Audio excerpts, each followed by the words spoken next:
Hello welcome. तो आज इस वीडियो में हम विज्ञान कक्षा 9 का जो अध्याय 8 है बल तथा गति के नियम, इस कंप्लीट चैप्टर को स्टडी करने वाले हैं। और इससे पहले के जो चैप्टर्स हैं अगर आपको वो चाहिए तो वो भी आपको मिल जाएंगे, आप उनको देख लेना, आपकी तैयारी काफ़ी अच्छे से हो जाएगी। ठीक है, देखो यहाँ पर चैप्टर का नाम क्या है, बल तथा गति के नियम। तो सबसे पहले समझते हैं बल क्या होता है। ठीक है, बल यानी कि फोर्स। तो बल क्या होता है, बल का मतलब होता है बल एक प्रकार का धक्का या खिंचाव है जिसमें किसी वस्तु की अवस्था में परिवर्तन करने की क्षमता होती है। ठीक है, मतलब जब भी आप बल लगाओगे तो आप या तो किसी चीज़ को धकेल रहे होगे या खींच रहे होगे, कुछ इस तरह से आप बल लगाते हो किसी चीज़ पे, है ना। जैसे ये स्प्रिंग है, ठीक है। अब इस स्प्रिंग को अगर आप खींचोगे, ठीक है ना, दोनों छोर से अगर आप खींचोगे तो स्प्रिंग फैल जाएगी, है ना। मतलब इसकी अवस्था में परिवर्तन हो गया, जैसे ये पहले थी अब ये वैसी नहीं रही। ठीक है, इसकी अवस्था में परिवर्तन हुआ। ठीक है, ऐसे ही मान लो यहाँ पर कोई गोलाकार गेंद है, ठीक है ना, कोई गोल गेंद है। जब आपने इसको दोनों तरफ से दबाया तो ये अंडाकार हो गई, मतलब इसका आकार बदल गया। ठीक है, तो यहाँ पर क्या है कि जब भी कोई फोर्स किसी वस्तु पे लगाया जा रहा है तो उस फोर्स के पास ये क्षमता है कि वो उसकी अवस्था को चेंज कर दे, गति की अवस्था को चेंज कर सकता है, उसकी आकृति को चेंज कर सकता है, उसके आकार को चेंज कर सकता है। ठीक है, अब जरूरी नहीं है कि चेंज कर ही दे, कई बार ऐसा भी होता है कि चेंज करने की या बदलने की चेष्टा करे। तो मतलब इसके पास क्षमता होती है, लेकिन हर बार ये कर देगा ऐसा जरूर नहीं है। कहने का मतलब है कि जैसे मान लो अगर आपके सामने एक बड़ी सी दीवार है और आप दीवार को धक्का दो तो दीवार हिलती ही नहीं है, क्योंकि आपके पास उतना बल नहीं है। लेकिन इसका ये मतलब तो नहीं है कि आपने बल नहीं लगाया, आपने बल लगाया, भले उसकी अवस्था में बदलाव नहीं हुआ। तो कहने का मतलब है कि बल से हमेशा अवस्था में बदलाव हो ही जाएगा, ऐसा नहीं होता है। ठीक है, जब नेट बल 0 होगा तब वहाँ पे कोई बदलाव नहीं होता है, यानी कि जितने भी बल वहाँ पे लग रहे हैं, ठीक है, सब बल अगर शून्य हो जा रहे हैं, ठीक है, तो वहाँ पर कोई बदलाव नहीं होता है। अगर नेट बल 0 नहीं है तब वहाँ पे कुछ ना कुछ बदलाव आपको देखने को मिलेगा। अभी जैसे जैसे हम चैप्टर में आगे बढ़ेंगे आपको ये सारी चीज़ें और अच्छे से क्लियर हो जाएंगी। फिलहाल आपको इतना याद रखना है कि बल लगाने का हमेशा ये मतलब नहीं होगा कि बल लगाया गया है तो कुछ ना कुछ बदलाव हो ही जाएगा, है ना, क्योंकि उसके अपोजिट में कुछ और बल भी हो सकता है वहाँ काम कर रहे हो जो उस बल के रिजल्ट को 0 कर दे रहे हो। ठीक है, तो आपको सिंपली याद रखना है, अगर आपसे पूछा जाए बल या फोर्स किसे कहते हैं तो सिंपली आप लिख के आओगे डेफिनेशन पेपर में, बल एक प्रकार का धक्का या खिंचाव है जिसमें किसी वस्तु की अवस्था में परिवर्तन करने की क्षमता होती है। ठीक है, अभी हम आगे चल के पढ़ेंगे कि जो बल के लिए जो मैथमेटिकल फॉर्मूला है वो है F बराबर ma। F जहाँ पर क्या है, फोर्स यानी कि बल है, m यानी कि मास जिसे हम बोलते हैं हिंदी में द्रव्यमान, और a यानी कि एक्सिलरेशन यानी कि त्वरण। ठीक है, अभी इनके बारे में हम बहुत अच्छे से पढ़ने वाले हैं। फिलहाल आप ये फॉर्मूला भी याद रखो, आपको भी ये काम आएगा बहुत जगह। ठीक है, तो यहाँ पर जो F है याद रखना, ये नेट बल होता है। ठीक, और एक बात और, जो बल है वो एक वेक्टर क्वांटिटी है, यानी कि सदिश राशि है। सदिश राशियाँ वो राशियाँ होती हैं जिनमें परिमाण और दिशा दोनों होते हैं। ठीक है, परिमाण और दिशा इसमें दोनों होंगे। जैसे अगर कोई कहता है, मान लो जो बल की SI यूनिट है वो न्यूटन है, अगर कोई कहता है कि मान लो कि ये 1 न्यूटन है तो 1 क्या हुआ इसका परिमाण। अगर कोई कहेगा 2 न्यूटन है तो 2 क्या हो जाएगा उसका परिमाण। और दिशा मतलब वो किस दिशा में लगाया गया है बल। ठीक है, तो बल की एक दिशा होती है हमेशा फिक्स, है ना। जैसे अगर आपको दरवाज़ा खोलना है तो खास दिशा में ही ताकत लगा के उसको खोल पाओगे। ऐसा तो नहीं है कि दरवाजे में किसी भी तरफ से धक्का दोगे तो दरवाज़ा खुलेगा, ऐसा नहीं होगा ना। तो बल लगाने की एक खास दिशा होती है। तो वो राशियाँ जिनके पास परिमाण के साथ साथ दिशा भी हो उनको हम बोलते हैं सदिश राशियाँ। ठीक है, अगर इसको आप गलत डायरेक्शन में लगाओगे तो आपको वो रिजल्ट नहीं मिलेगा जो मिलना चाहिए था। ठीक है, तो जब हमें डायरेक्शन का यानी दिशा का ध्यान रखना पड़े जिन भी चीज़ों को अप्लाई करते हुए, समझ जाओ कि वो सदिश राशियाँ हैं। ठीक, अच्छा, अभी मैंने आपको क्या बोला कि बल की जो SI यूनिट होती है वो न्यूटन होती है, आपको ये याद रखना है। ठीक है ना, क्योंकि कई बार एक नंबर में पूछ लिया जाता है कि बल की SI इकाई या बल का SI मात्रक बताओ, तो आपको याद रखना है न्यूटन। अब 1 न्यूटन बराबर होता है 1 किलोग्राम मीटर पर सेकंड स्क्वायर। ठीक है, ये अगर आपको याद रखना है तो ये फॉर्मूले से भी हो जाएगा। देखो, ये जो द्रव्यमान होता है ये किलोग्राम में नापा जाता है, यानी कि द्रव्यमान की इकाई होगी किलोग्राम। और जो त्वरण होता है आपने पिछले चैप्टर में पढ़ा होगा, ये मीटर पर सेकंड स्क्वायर में नापा जाता है, यानी कि 1 किलोग्राम मीटर पर सेकंड स्क्वायर। तो 1 न्यूटन बराबर होता है 1 किलोग्राम मीटर पर सेकंड स्क्वायर। ठीक, कई बार परिभाषित करने को आ जाता है कि 1 न्यूटन बल किसे कहते हैं, परिभाषित करो। तो आपको याद रखना है ये चीज़, अगर आपको याद है, देखो अगर आपको ये याद है तो ये अपना आप याद हो जाएगी, क्योंकि द्रव्यमान किलोग्राम में नापोगे और एक्सीलरेशन यानी कि त्वरण मीटर पर सेकंड स्क्वायर में। तो जो ये लिखा है इसी को आप शब्दों में लिख दो, समझ लो आपने इसको डिफाइन कर दिया। जैसे यहाँ पर क्या लिखा हुआ है, 1 न्यूटन बराबर 1 किलोग्राम मीटर पर सेकंड स्क्वायर। किलोग्राम क्या है, द्रव्यमान की यूनिट, और मीटर पर सेकंड स्क्वायर क्या है, त्वरण की यूनिट। तो आप इसको कह सकते हो कि 1 न्यूटन उस बल को कहेंगे हम, या फिर 1 न्यूटन को उस बल के रूप में परिभाषित किया जाता है जो 1 किलोग्राम द्रव्यमान को, है ना, 1 किलोग्राम द्रव्यमान को 1 मीटर प्रति सेकंड स्क्वायर की दर से त्वरित कर दे, है ना। मतलब कि द्रव्यमान अगर 1 किलोग्राम हो, द्रव्यमान कितना हो, अगर 1 किलोग्राम हो और उसमें कितना त्वरण आ जाए, 1 मीटर पर सेकंड स्क्वायर का त्वरण आ जाए, तो जो बल होता है वो कितना होता है, 1 न्यूटन का होता है। ठीक है, तो यहाँ से देखो 2-3 क्वेश्चन बनते हैं। पहला क्वेश्चन बनेगा बल किसे कहते हैं, तो आपको ये परिभाषा लिख देनी है। ठीक है, बल कैसी राशि है, तो आपको लिखना है सदिश राशि है कि उसके पास परिमाण और दिशा दोनों होते हैं। अगर पूछा जाए इसका एसआई इकाई क्या है, तो आपको लिखना है न्यूटन होता है। अगर न्यूटन और किलोग्राम मीटर पर सेकंड स्क्वायर में रिलेशन पूछ लिया जाए तो आपको याद रखना है 1 न्यूटन बराबर 1 किलोग्राम मीटर पर सेकंड स्क्वायर होता है। अगर 1 न्यूटन बल को परिभाषित करने को आ जाए तो आपको ये लिख देना है जो मैंने आपको अभी समझाया। ठीक है, तो इतने क्वेश्चन यहाँ से तैयार हो जाते हैं। ठीक है, अब कुछ और देखते हैं इसके बाद बल को और समझने के लिए। जैसे मैंने अभी बताया कि हम वस्तु की अवस्था में, गति की अवस्था में, आकार वगैरह में परिवर्तन कर सकते हैं। जैसे यहाँ पर देखो ये ट्रॉली है, ठीक है, अब धकेलने पर देखो, पहले मान लो ट्रॉली रुकी हुई थी, तो धकेलने पर, ठीक है ना, जो ट्रॉली है वो लगाए गए बल की दिशा में गति करने लगती है। हुआ क्या, आपने इसको धकेला, मैंने अभी क्या कहा, बल जो है वो किस रूप में लगाया जाएगा, धक्के या खिंचाव के रूप में। तो यहाँ पे आपने इसको धकेला और ये चलने लगी, मतलब ये जो गति की अवस्था है वो बदल गई। पहले ये रुकी हुई थी, अब ये गति में आ गई। इस तरह से जो दराज है पहले अंदर था, अब जैसे आप खींचोगे गति में आ जाएगा बाहर की तरफ, तो मतलब खिंचाव हुआ। फिर यहाँ पे, तो यहाँ पे आप धक्का दे रहे हो, यहाँ खींच रहे हो। ठीक है, ऐसी हॉकी स्टिक से गेंद के आगे की ओर ठोकर लगा रहे हो, मतलब फिर से इसको धक्का दे रहे हो तो गति में जा रही है। तो यहाँ पे सब जगह बल ही तो अप्लाई किया जा रहा है, फोर्स ही तो अप्लाई किया जा रहा है। समझ में आया। तो बल के प्रभाव के बारे में अगर आपसे कोई पूछ ले कि क्या क्या हो सकता है, तो ये किसी स्थिर वस्तु को गति प्रदान कर सकता है। हमेशा कर ही देगा ऐसा नहीं है, लेकिन कर सकता है ना। जैसे आपने हल्की चीज़ पे धक्का लगाया तो गति में आ गई। अगर यही लड़का एक पहाड़ को ढकेले तो पहाड़ तो गति में नहीं आएगा ना, लेकिन बल वहाँ वो लगा रहा है, बल वहाँ भी लगा रहा है, लेकिन वहाँ पर नेट बल शून्य हो जा रहा है, क्योंकि और दूसरे बल उसके अपोजिशन में काम कर रहे हैं। वो क्या है अभी हम आएंगे धीरे धीरे। ठीक है, अगला क्या है, किसी गतिशील वस्तु को रोकना या धीमा करना। मान लो आपके पास कोई तेजी से चलती हुई गेंद आई और आपने उसको पकड़ लिया, वो रुक गई, है ना, तो आपने क्या किया, उसको रोका ना, तो मतलब आपने फिर से फोर्स अप्लाई किया। तो फोर्स अप्लाई करने से आप किसी गतिशील वस्तु को रोक भी सकते हो, है ना। किसी गतिशील वस्तु को और गति प्रदान करना, यानी कि पहले गेंद मान लो धीरे धीरे चल रही थी, आपने और लात मार दी उसमें और वो तेज चलने लग गई, तो मतलब जो गतिशील वस्तु थी उसको और गति दे सकते हैं हम बल से। ठीक है, किसी गतिशील वस्तु की दिशा या आकृति को भी बदल सकते हैं, है ना। फुटबॉल आपके पास आई, किसी और डायरेक्शन में आपने लात मारी, दूसरी डायरेक्शन में चली गई। गुब्बारे को आपने दबाया, वो पिचक गया या उसका आकार बदल गया। तो मतलब बल के प्रभाव से ये सारी चीज़ें की जा सकती हैं।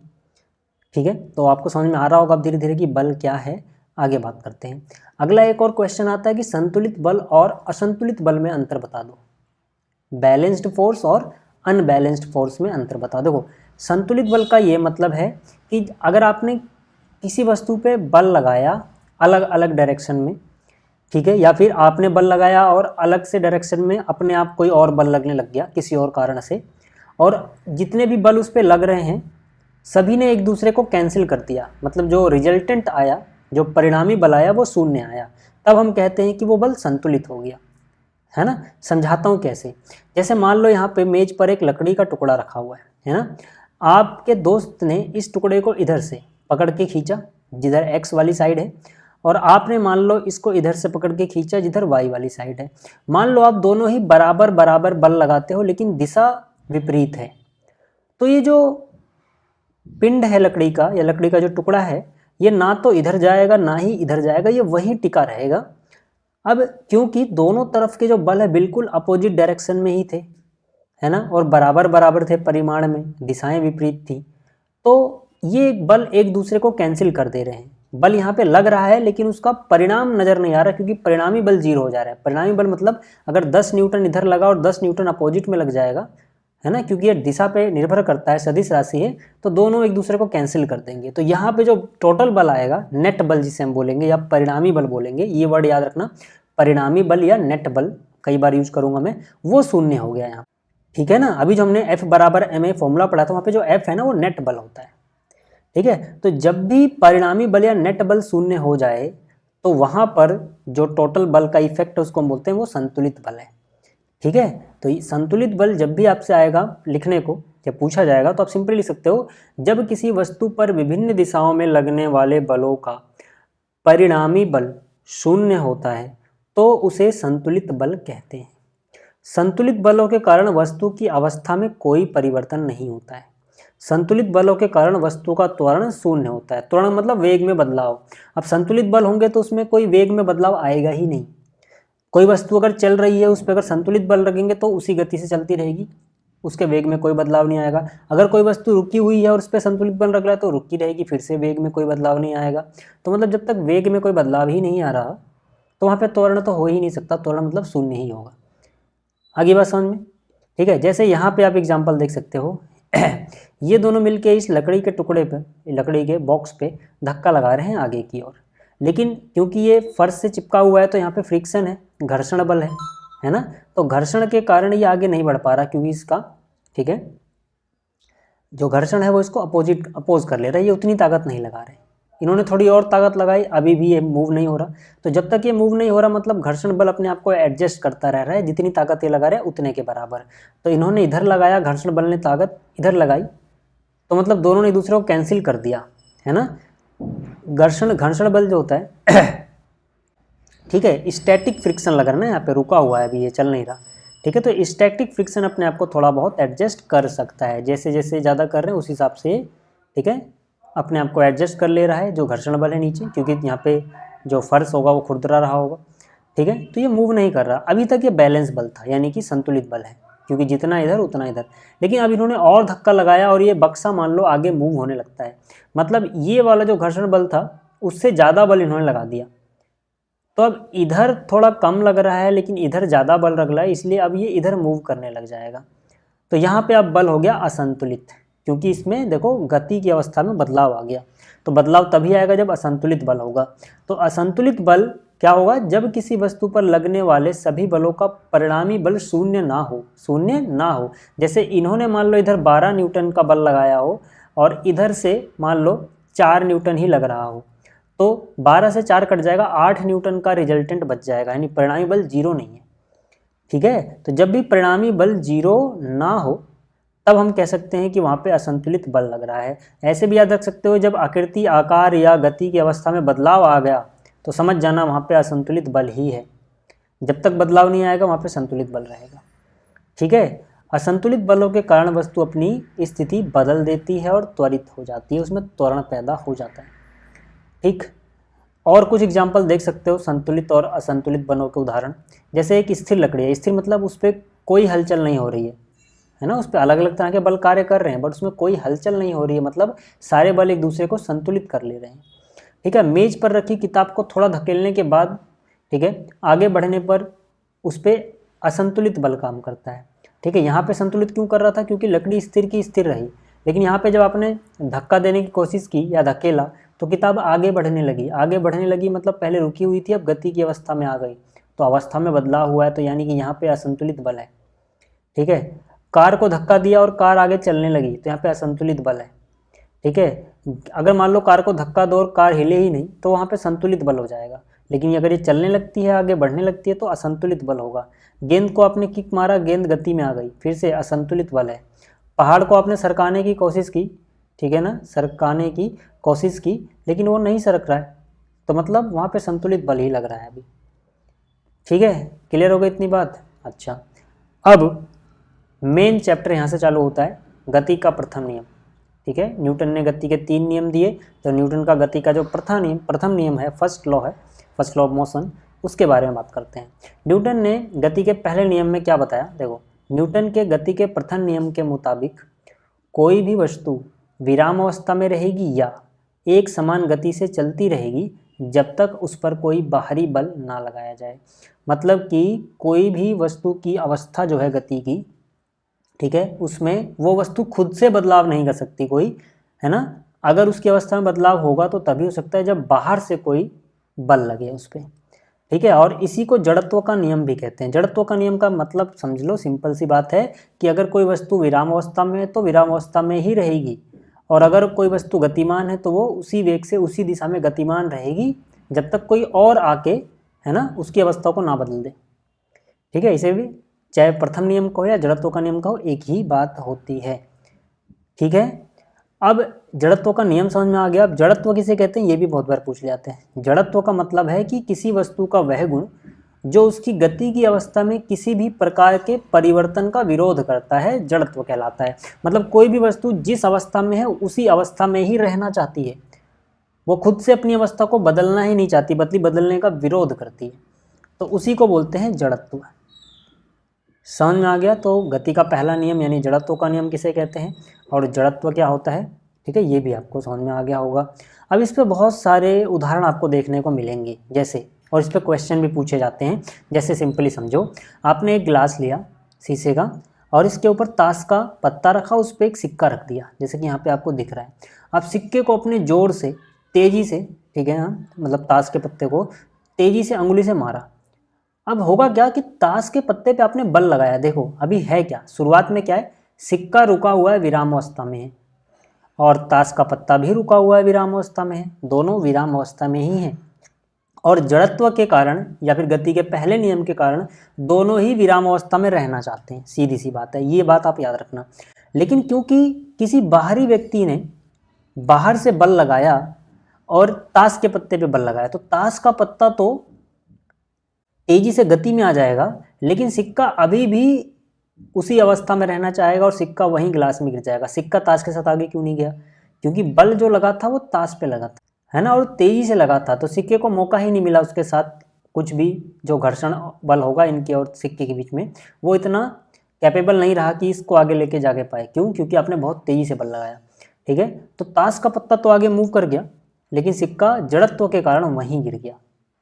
तो जब भी आपको ये आंसर लिखना है तो आपको ये जड़त्व वाला वर्ड जरूर यूज़ करना है, ताकि टीचर को पता लगे कि बच्चे ने सही वर्डों का इस्तेमाल, सही शब्दों का इस्तेमाल किया है ना। जड़त्व के नियम के कारण ऐसा हुआ या गति के पहले नियम के कारण ऐसा हुआ, ठीक है। ऐसे ही देखो, आपने कैरम बोर्ड खेला होगा, ठीक है, तो जब भी आप स्ट्राइकर से इन गोटियों को मारते हो तो सबसे नीचे वाली गोटी आगे चली जाती है, बाकी की नहीं जाती, बाकी की वहीं गिर जाती हैं या वहीं टिकी रहती हैं। ऐसा क्यों, ऐसा इसलिए होता है क्योंकि स्ट्राइकर मारने से पहले सारी की सारी गोटियां पहले विराम अवस्था में थी।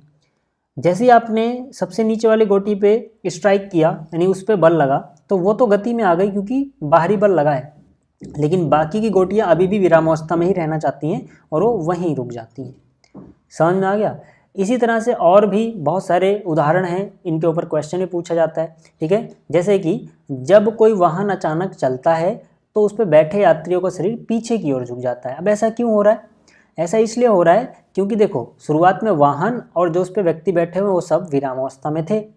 अब इंजन स्टार्ट हुआ तो इस पर बल लगा तो वाहन तो आगे बढ़ने लग गया, लेकिन जो व्यक्तियों का शरीर है अभी भी वो विराम अवस्था में ही रहना चाहता है। तो बस तो आगे निकलना चाहती है, लेकिन ये वहीं रहना चाहते हैं, इसलिए पीछे की ओर इन्हें झुकाव महसूस होता है। ऐसे ही जब कोई वाहन अचानक रुकता है तो बैठे यात्रियों का शरीर आगे की ओर गिर जाता है। क्यों, क्योंकि रुकने से पहले तो गति में थे, नहीं, रुकने से पहले वो गति में थे, यानी कि बस भी चल रही है या वाहन चल रहा है और जो उस पर व्यक्ति बैठे हुए हैं वो भी उसी गति से आगे की ओर चल रहे हैं। तो जब तक ब्रेक नहीं लगती तब तक दोनों क्या हैं, गति में है और गति में ही रहना चाहते हैं। लेकिन बस पे ब्रेक लगी तो बस तो ब्रेक के कारण रुक गई, है ना। पाँव थोड़ा कांटेक्ट में है बस के साथ, फ्रिक्शन है, वहाँ पे घर्षण है, इसलिए पाँव भी थोड़ा बहुत एडजस्ट कर लेते हैं, लेकिन जो ऊपर वाली बॉडी होती है वो अभी भी आगे ही रहना चाहती है, और इसीलिए एकदम से ब्रेक लगता है तो आगे जो ऊपर वाला शरीर है, सर, ठीक है, वो आगे की ओर झुक जाता है। तो ऐसा क्यों हो रहा है, गति के पहले नियम के कारण या फिर जड़त्व के कारण, ठीक है। तो ये गति का पहला नियम के कारण या फिर जड़त्व के कारण, ये शब्द आपके उत्तर में दिखना चाहिए जब भी आप ये लिखोगे, जब भी आपसे क्वेश्चन पूछा जाएगा। ऐसे ही यहाँ पर क्या है, मेज पोज को तेजी से खींचने पर बर्तन स्थिर रहते हैं। मतलब क्या है, जैसे आपने कोई मेज पोज बिछा दिया, कोई पर्दा बड़ा सा बिछा दिया, उसमें बर्तन रख दिया और तेजी से आपने इसको पर्दे को नीचे खींच लिया, तो पर्दा तो वहाँ से हट जाएगा लेकिन बर्तन वहीं रह जाएंगे, फिर से वही जड़त्व के कारण ऐसा हो रहा है। ठीक है, तो जब हम क्वेश्चन आंसर करेंगे तब आपको ये चीज़ें और अच्छे से समझाऊंगा लिखना कैसे है। फिलहाल अभी मैं समझा रहा हूँ कि इनका मतलब क्या है। ठीक है, अब इसके बाद बात कर लेते हैं जड़त्व और द्रव्यमान की। ठीक है, कि जड़त्व और द्रव्यमान में क्या डिफरेंस होता है, ये भी कहीं पूछ लेते हैं। ठीक है, तो जड़त्व क्या है? जड़त्व किसी वस्तु की गति में बदलाव का विरोध करने की क्षमता है। मतलब जो वस्तु जिस अवस्था में उसी में रहना चाहेगी वो अपने मतलब स्थिति में बदलाव का विरोध करेगी। कितना विरोध कर रही है वही उसका जड़त्व है। ठीक है, जबकि जो द्रव्यमान है वो उसमें, ठीक है, जबकि जो द्रव्यमान है वो उसमें मौजूद पदार्थ की मात्रा को बोलते हैं। मतलब अगर कोई चीज़ लोहे से बनी है तो उसमें कितने किलोग्राम लोहा है, अगर कोई चीज़ मान लो कार्बन से बनी तो उसमें कितना कार्बन है, तो उसकी मात्रा उसका द्रव्यमान होगा। ठीक है, तो याद रखना जड़त्व का माप होता है द्रव्यमान। ऐसा क्यों बोला गया? ऐसा इसलिए बोला गया कि भाई द्रव्यमान जिसका जितना ज़्यादा, ठीक है, किसी वस्तु का द्रव्यमान जितना ज़्यादा उसका जड़त्व भी उसी हिसाब से बढ़ेगा। ठीक है, तो मतलब क्या कि द्रव्यमान ज़्यादा तो जड़त्व ज़्यादा, तो जड़त्व का माप होता है द्रव्यमान। ठीक है, इसको आप ऐसे समझ सकते हो कि जैसे मान लो आपके सामने एक बॉल है छोटी सी, आपके सामने एक छोटी सी बॉल है।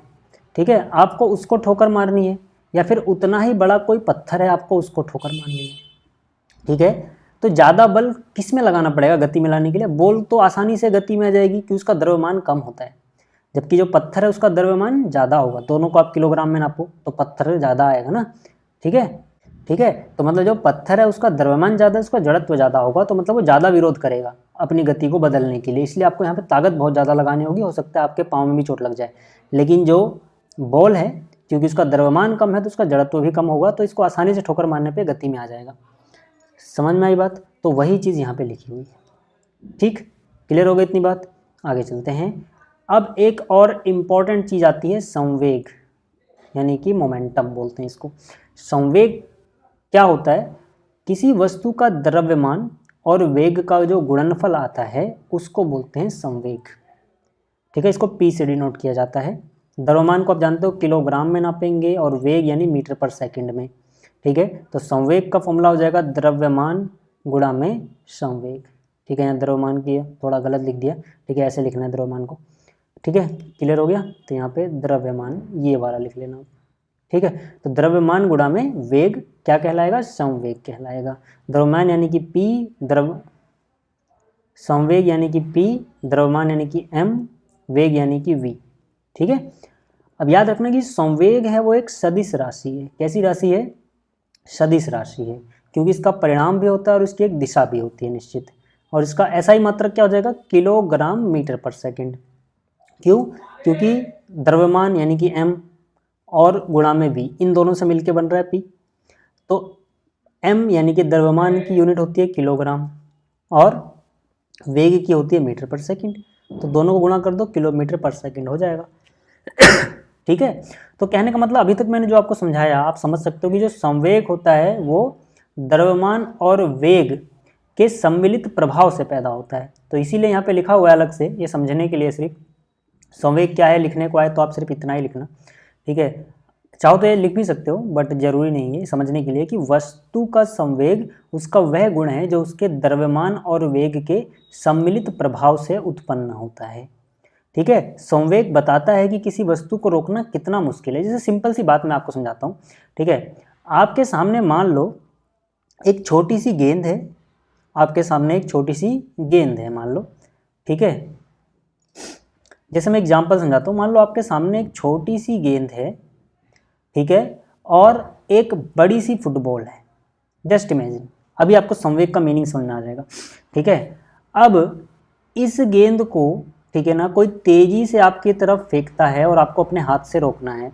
ठीक है, मान लो इसको जिस स्पीड से फेंका गया उसी स्पीड से फुटबॉल को ही फेंकता है। दोनों का वेग मान लो बराबर है, वेलोसिटी बराबर है, वेग बराबर है, दोनों बराबर बराबर वेग से आपके पास आए अगर, तो किसको रोकना मुश्किल होगा? जाहिर सी बात है फुटबॉल को। क्यों? क्योंकि इसका द्रव्यमान ज़्यादा है ना। तो यहाँ पे जो संवेग होगा ना, मास यानी गुणा में वेलोसिटी mv, द्रव्यमान गुणा में वेग, इसका बहुत ज़्यादा हो जाएगा क्योंकि इसका दोनों की v सेम है, दोनों का वेग सेम है, दोनों बराबर बराबर गति से ही आपके पास आ रही हैं। लेकिन क्योंकि ये जो फुटबॉल है इसका द्रव्यमान ज़्यादा है तो ये आपको ज़्यादा चोट भी पहुंचा सकती है ना। तो संवेग पता लग रहा है क्या हो रहा है? दोनों का देखो बराबर बराबर स्पीड से आई, लेकिन इसने आपको ज़्यादा चोट क्यों पहुंचाने की क्षमता है इसमें, क्योंकि इसका संवेग ज़्यादा है, क्योंकि m गुणा में v करके जो भी चीज़ बन रही है वो संवेग है और वो इसका ज़्यादा है। ठीक है, और इसी तरह से आप मान लो, ठीक है, कि आपके सामने फिर से एक छोटी सी गेंद लुढ़कती हुई आ रही है, ठीक है, और एक मान लो बड़ी सी साइकिल लुढ़कती हुई आ रही है, तो किसको रोकना कठिन होगा? दोनों की मान लो वेग बराबर है तो साइकिल को, क्योंकि इसका द्रव्यमान ज़्यादा है तो संवेग ज़्यादा हो जाएगा। तो संवेग का मतलब समझ में आ रहा है कि कोई चीज़ जितनी गति में है गुणा में उसका द्रव्यमान करके जो इफेक्ट पैदा हो रहा है वो संवेग है ना। जैसे कि अगर आपको कोई अपने हाथ से धीरे से गाल पे मारे तो आपको कम चोट लगती है, और वही तेजी से मारे तो आपको ज़्यादा चोट लगेगी। हाथ का जो द्रव्यमान है वो तो बराबर है, लेकिन जैसे वो अपनी स्पीड में बदलाव करता है आपके गाल पे तेजी से चोट लगती है। ऐसा क्यों हो रहा है? क्योंकि जब वो स्पीड या वेलोसिटी बढ़ा रहा है, वेग बढ़ा रहा है, द्रव्यमान भले वही है, तो द्रव्यमान गुणा में वेग करके जो इफेक्ट बन रहा है संवेग वो ज़्यादा हो जा रहा है, और इसीलिए आपको चोट ज़्यादा लग रही है। आगे बात समझ में कि संवेग का कुछ कुछ दिमाग में चित्र बन रहा है ना कि क्या होता है। मतलब सिंपली आप समझ सकते हो कि वस्तु का संवेग कैसे पैदा हो रहा है, उसके द्रव्यमान और उसके वेग के सम्मिलित प्रभाव से, यानी द्रव्यमान को वेग से गुणा कर रहे हो तो जो बन रहा है वो संवेग है। ठीक है, चलो अब आगे चलते हैं। अब एक होता है संवेग संरक्षण का नियम। जैसे आपने द्रव्यमान संरक्षण का नियम पढ़ा था पहले चैप्टर में, वैसे ही संवेग संरक्षण का भी नियम होता है। संवेग संरक्षण का नियम कहता है कि जब दो या दो से ज़्यादा पिंड एक दूसरे पर क्रिया करते हैं तो उनका कुल संवेग स्थिर रहता है जब तक कोई बाहरी बल उन पर ना लगाया जाए। इसी बात को आप आसानी से समझ सकते हो कि जब तक कोई बाहरी बल ना लगाया जाए, यानी कि अगर बाहरी बल शून्य है या फिर नेट बल अगर बाहर से शून्य है, तो बाहरी बल के शून्य होने पर संकाय का कुल संवेग अचर रहता है, मतलब बदलता नहीं है। संवेग ना तो बनाया जा सकता है और ना ही नष्ट किया जा सकता है, जितना पहले था उतना ही रहेगा अगर नेट एक्सटर्नल फोर्स 0 है तो। ठीक है, अब बात करते हैं गति के द्वितीय नियम की।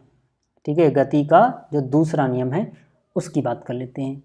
ठीक है, गति का जो दूसरा नियम है, अगर आप यहाँ से समझना चाहो तो सिंपली समझ सकते हो कि जो भी नेट बल होता है किसी वस्तु पे जो कार्य कर रहा है वो डायरेक्टली प्रोपोर्शनल होता है या समानुपातिक होता है संवेग परिवर्तन की दर को। ठीक है, यानी कि जो नेट एक्सटर्नल फोर्स है, बाह्य बल जो भी है, ठीक है, वो संवेग परिवर्तन की दर के समानुपातिक होता है। आप ये समझ सकते हो। ठीक है, इसी को अगर आप अच्छे से लिखना चाहो तो आप यहाँ से समझ सकते हो कि गति का द्वितीय नियम यह बताता है कि किसी वस्तु के संवेग में परिवर्तन की दर उस पर लगने वाले असंतुलित बल की दिशा में बल के समानुपातिक होती है। यानी कि बल के समानुपातिक, ये समानुपातिक का निशान है, बल के समानुपातिक कौन होता है? संवेग में परिवर्तन की दर। अब ये परिवर्तन की दर क्या है समझते हैं। देखो, मान लो, ठीक है ना, जब भी आपसे पूछा जाए कि भाई गति का जो द्वितीय नियम है इसकी गणितीय गणना करो या फिर F बराबर ma वाला फॉर्मूला ड्राइव करो, तो समझ लो आपको ये सब चीज़ें करनी है। ठीक है, और यहाँ से आपको ये समझ में आ जाएगा कि ये क्या कह रहा है, ध्यान से देखना। ठीक है, तो हम बात करते हैं कि हम गति का जो द्वितीय नियम है इसकी गणितीय गणना कैसे करेंगे। ठीक है, इसका मैथमेटिकल फॉर्मूला कैसे बनाएंगे। तो मान लो कि कोई वस्तु है जिसका द्रव्यमान है m किलोग्राम, कोई वस्तु है जिसका द्रव्यमान कितना है? m किलोग्राम है, और प्रारंभिक वेग यानी कि शुरुआती जो उसकी गति है, जो वेग है, वो है u मीटर पर सेकेंड। ठीक है, अंतिम वेग मान लो जब आपने बल लगाया t टाइम के लिए तो वह है v मीटर पर सेकेंड। यहाँ पे एक चीज़ मैं लिखना भूल गया, समय, तो यहाँ पे आप समय लिखना है, समय बराबर t सेकेंड। ठीक है, समय बराबर t सेकेंड आप लिख लेना। ठीक है, यानी समय t सेकेंड के लिए आपने इस पे कोई बल लगाया जिसने उसकी जो वेग था उसको u से v में बदल दिया। मान लो पहले अगर 4 मीटर पर सेकंड की गति से चल रहा तो अब वो 6 मीटर पर सेकंड हो गया। ठीक है, तो 4 क्या हो जाएगा? u, और 6 क्या हो जाएगा? v। ठीक है, तो अब मुझे बताओ प्रारंभिक जो संवेग होगा वो कितना होगा? संवेग होता है द्रव्यमान गुणा में वेग, तो जो प्रारंभिक संवेग है उसको मैं P1 बोल रहा हूँ, जो अंतिम संवेग होगा उसे मैं P2 बोल रहा हूँ। तो द्रव्यमान गुणा में वेग, शुरुआत में वेग क्या था? u, तो शुरुआत में हो जाएगा u, यानी कि m इंटू यू शुरुआती संवेग हो गया, और अंतिम संवेग क्या होगा जिसे मैं P2 बोल रहा हूँ? फिर से द्रव्यमान गुणा में वेग आएगा, द्रव्यमान तो सेम रहा यानी m ही रहेगा, लेकिन अंतिम वाला जो वेग है वो u से v हो चुका है, तो यानी कि mv हो जाएगा। ठीक है, तो शुरुआत में संवेग mu था और आखिर में mv हो गया। तो संवेग में परिवर्तन कितना हुआ?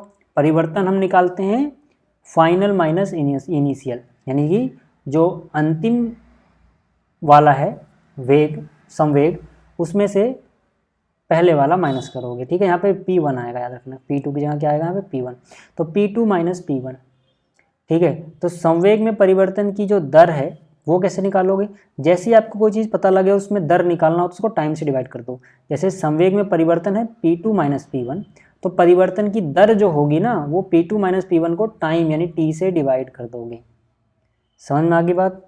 अब जैसे ही आपको इतना समझ में आ गया कि संवेग में परिवर्तन की दर होगा P2 minus P1 divide by T, अब आप कह सकते हो कि गति के द्वितीय नियम के अनुसार जो हमने यहाँ पे पढ़ा उसके अनुसार, ठीक है, जो संवेग परिवर्तन की दर है वो बल के समानुपातिक है, तो यहाँ पे ये बल समानुपातिक हो गया इसके, ठीक है। अब इनका वैल्यू रख दो, संवेग में परिवर्तन की दर की वैल्यू क्या है, ये रही P2 minus P1 divide by T, तो P2 minus P1 divide by T हो गया।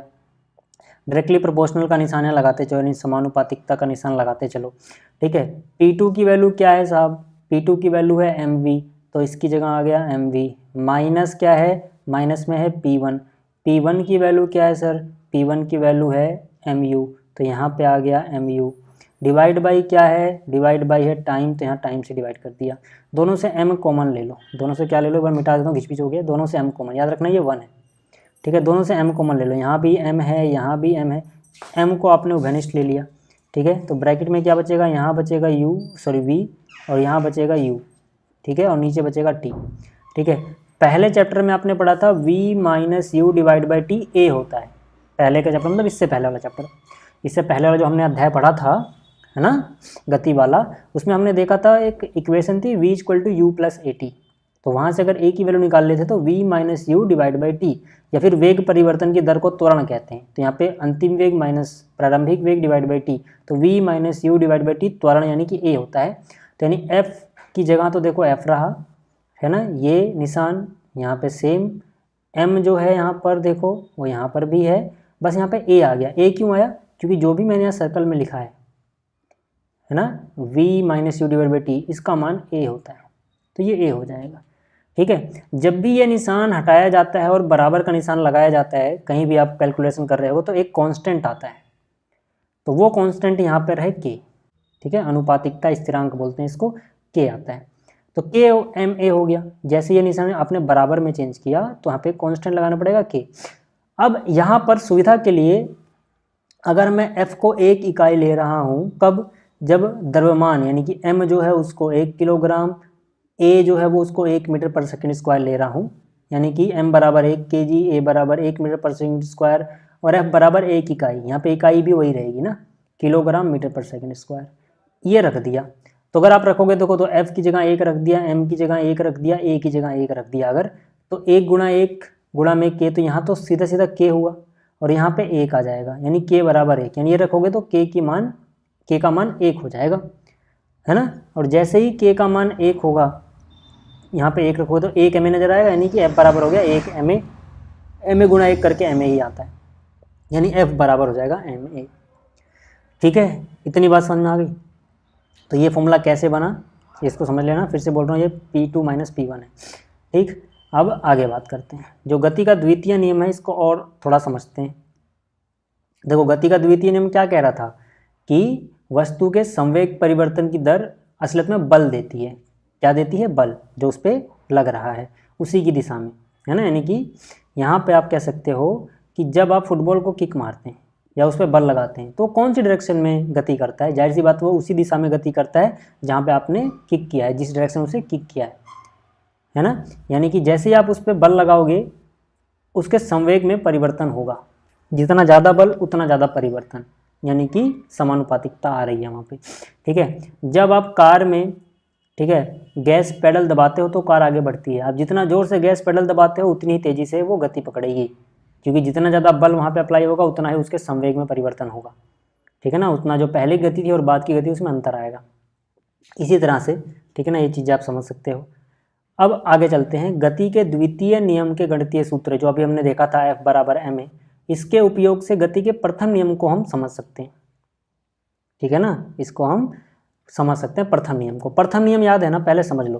प्रथम नियम ये था कि किसी वस्तु पे अगर हम नेट बल अलग से नहीं लगाएंगे तो जिस अवस्था में उसी अवस्था में रहेगी, ठीक है। तो एक बात बताओ, मैंने क्या बोला, F बराबर ma से, यानी गति के द्वितीय नियम से। गति का द्वितीय नियम क्या देता है? F बराबर एम ए, ठीक है। तो F बराबर एम ए लिखा और यहाँ पे ए का मान रख दिया वापस से। ए का मान अभी हमने देखा था v minus you divide by T था।